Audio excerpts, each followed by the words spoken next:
বড় বড় দলগুলো তারা মিছিল মিটিংয়ে 200 টাকা 500 টাকার বিনিময়ে বিরিয়ানির প্যাকেট দিয়ে এই অসহায় মানুষদেরকে তারা তাদের মিছিল আন্দোলন সংগ্রামে ব্যবহার করে। আবার এই বস্তিবাসীদের মধ্যে অনেকেই আছেন যারা সত্যিকার অর্থেই দেশের জন্য তারা আন্দোলন সংগ্রাম করেন। যে কোনো সংগ্রাম, ন্যায্য সংগ্রামের ক্ষেত্রে তারা সব সময়ই তাদের জীবন উৎসর্গ করেছে। আপনি যদি 24-এর কথা বলেন, এই 24-এর আন্দোলনে আপনারা লক্ষ্য করবেন এখানে আমাদের দেশের গরিব দুঃখী মানুষরা কিন্তু এই আন্দোলনে বিশাল অবদান রেখেছে। অনেকেই শহীদ হয়েছেন, অনেকে আহত হয়ে কাতরাচ্ছেন। কতজন ধনী পরিবারের সন্তানরা শহীদ হয়েছেন, কতজন ধনী সন্তানরা আহত হয়েছেন। খোঁজ নিলে দেখা যাবে বেশিরভাগ সাধারণ গরিব দুঃখী মানুষের পরিবার থেকেই বারবার তারা ঘাম দিচ্ছে, রক্ত দিচ্ছে, আর সুবিধা নিচ্ছে সুবিধাভোগী রাজনৈতিক দল তথা সরকার। আজকের সরকারকে আমরা যে কোনো সময়ের তুলনায় মন্দের ভালো সরকার হিসেবে আমরা জেনেছি। আমরা এখনো জানি এই সরকারটা মন্দের ভালো, কিন্তু এত রক্ত এত কিছুর বিনিময়ে আমরা এমন সরকার চাইনি। তবে এখন আসুন এই সরকারের কিছু ব্যর্থতার কথা বলতে চাই।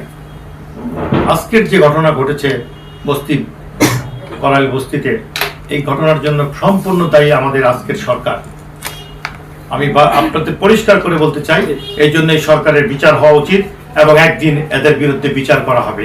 8 দফার মধ্যে অন্যতম 2টি দফা ছিল বস্তিবাসীদের স্বার্থ নিয়ে কথা ছিল। পরিষ্কার বলা হয়েছে একটা দফাতে, দফা 5 এবং দফা 6-তে বস্তিবাসীদের পুনর্বাসন করতে হবে। 100টি কমপক্ষে 100টি বাসন্টেক প্রকল্পের মতো প্রকল্প গ্রহণ করতে হবে সরকারকে। আর এই সকল প্রকল্প করতে সরকারের কোনো একটি পয়সা বিনিয়োগ লাগবে না।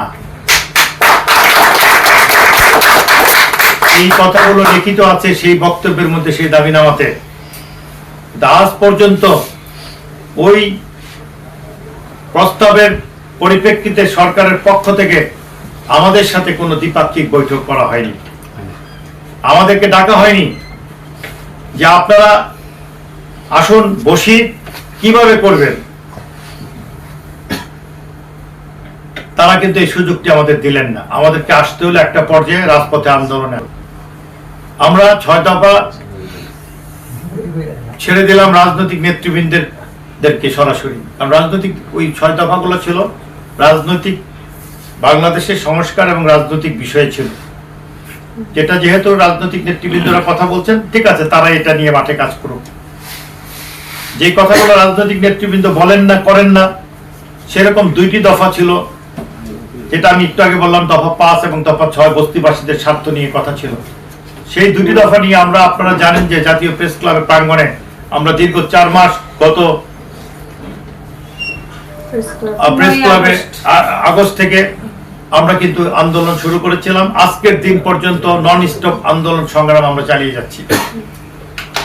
আমরা বারবার প্রধান উপদেষ্টাকে বলেছি, আপনার কুলাঙ্গার এই আমলাতান্ত্রিক যে জটিলতা তৈরি করছে, যে আমলারা আছে তারা বেশিরভাগ হলো ফ্যাসিস্টের আমলের আমলা, তাদেরকে আপনি নিয়ন্ত্রণ করতে পারছেন না, সেটা ভালো কথা, কিন্তু আমাদের সাথে আপনি সাক্ষাৎকার দেন, আমরা এই বস্তিবাসীদের সমস্যার সমাধান করতে সক্ষম।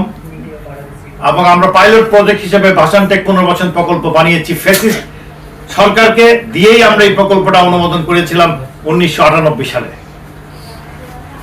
আপনারা একটু আগে জানেন, আমি বলেছি যে তাদের একজন মন্ত্রীকে এই ফ্যাসিস্ট হাসিনা কিন্তু 97 সালে বরখাস্ত করতে বাধ্য হয়েছিলেন।